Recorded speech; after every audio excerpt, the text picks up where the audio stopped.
morning. Myself Dr. Shailendra from Fine Arts Department, BFA first semester, History of Art.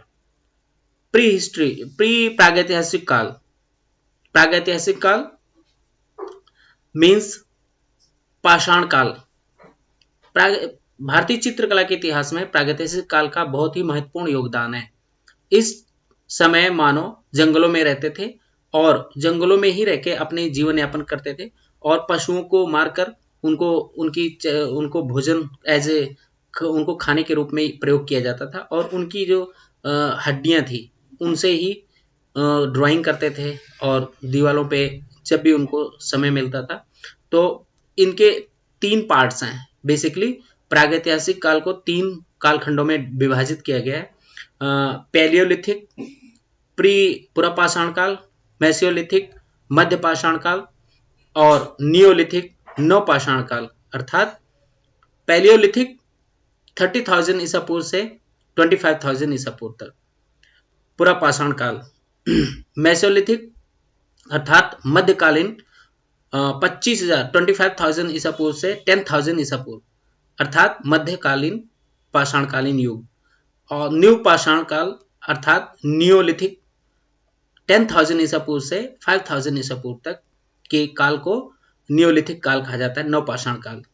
प्राचीन पुरापाषाण काल युग में मानव पत्थरों के अनगढ़ पत्थरों के हथियारों से प्रयोग करते थे और उनमें पत्थरों को ही एज ए हथियार के रूप में प्रयोग करते थे और उससे उनको शिकार करते थे. शिकार के साथ साथ वो उनको जानवरों की मार करके पत्थरों को नुकीला बना के उनसे हथियार बना करके जानवरों को मारते थे और उनको भोजन के रूप में प्रयोग करते थे. इस प्रकार उनका जो जीवन यापन था प्राचीन काल पुरापाषाण काल में पूरी तरह वो जंगली जानवरों पर डिपेंड था और वो पत्थरों में रहते थे और पत्थर ही उनके जीवन यापन का एक प्रमुख साधन था. इस प्रकार पुरापाषाण काल में मानव बहुत ज्यादा विकसित नहीं था. उसके बाद धीरे धीरे वो दिन भर शिकार करते थे और शिकार पे ही निर्भर रहते थे. मध्य पाषाण काल अर्थात इस प्रकार मध्य पाषाण काल में 10,000 ईसा पूर्व से 25,000 ईसा पूर्व से 10,000 ईसा पूर्व के बीच को मध्य पाषाण कालीन. इस बीच में मानव ने कुछ हथियारों को, पत्थरों के नुकीले हथियारों को लकड़ी के साथ प्रयोग करना शुरू कर दिया था, जिससे उनकी शिकार करने की क्षमता में वृद्धि हुई और उससे उनके बौद्धिक विकास हुआ और धीरे धीरे उन्होंने लकड़ी के साथ साथ पत्थरों के नुकीले हथियारों को प्रयोग करके उनसे शिकार करते थे और उसके उपरांत जब उनसे शिकार करने से जब उनको टाइम मिलता था वो गुफाओं में रहते थे और गुफाओं के पत्थरों और लकड़ी के दोनों मिक्स करके हथौड़ी, तीर, भाला इस प्रकार के यंत्रों का प्रयोग कर करके उन्होंने मध्य पाषाणकालीन युग का प्रयोग जो है समय व्यतीत किया.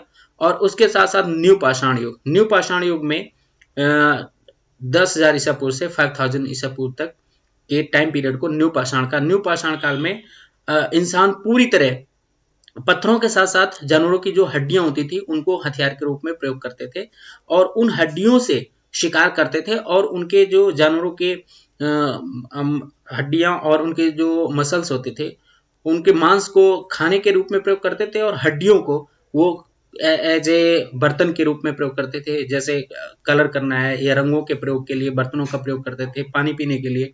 तो इस प्रकार उन्होंने पत्थरों के साथ साथ हड्डियों का भी प्रयोग करना शुरू कर दिया.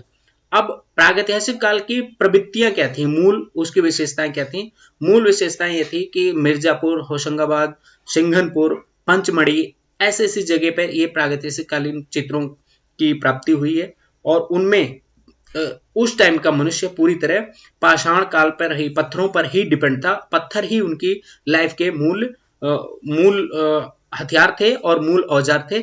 इस प्रकार हम कह सकते हैं कि प्रागैतिहासिक काल पूर्ण रूपेण पत्थरों का काल कहा जाता है. और इनके कौन कौन से रंग यूज करते थे? जब भी आप प्रागैतिहासिक काल के चित्रों को देखते हैं तो उनमें पत्थरों के ऊपर नुकीले हथियारों से उस पे इंग्रेविंग की गई है और उनमें जानवरों की चर्बी तथा हिरोंजी, वहां पे जो लाल मिट्टी मिलती थी, उनको मिलाकर, जानवरों की चर्बी को मिला करके उसमें कलर भरे गए और उनकी जो आकृतियां हैं, सिंपल आकृतियां हैं, बिल्कुल लाइनिंग द्वारा है। और इस प्रकार उन्होंने छोटी छोटी जानवरों के, बारहसिंगा, भैंसा और इन जंगली पशुओं के शिकार करते थे और उन्हीं को चित्रित किया। इस प्रकार प्रागैतिहासिक काल आप कह सकते हैं पूरी तरह पत्थरों पर डिपेंड थे और मानव ने अपने आकृतियों को स्टिक फिगर द्वारा दर्शाया गया है। Thank you so much.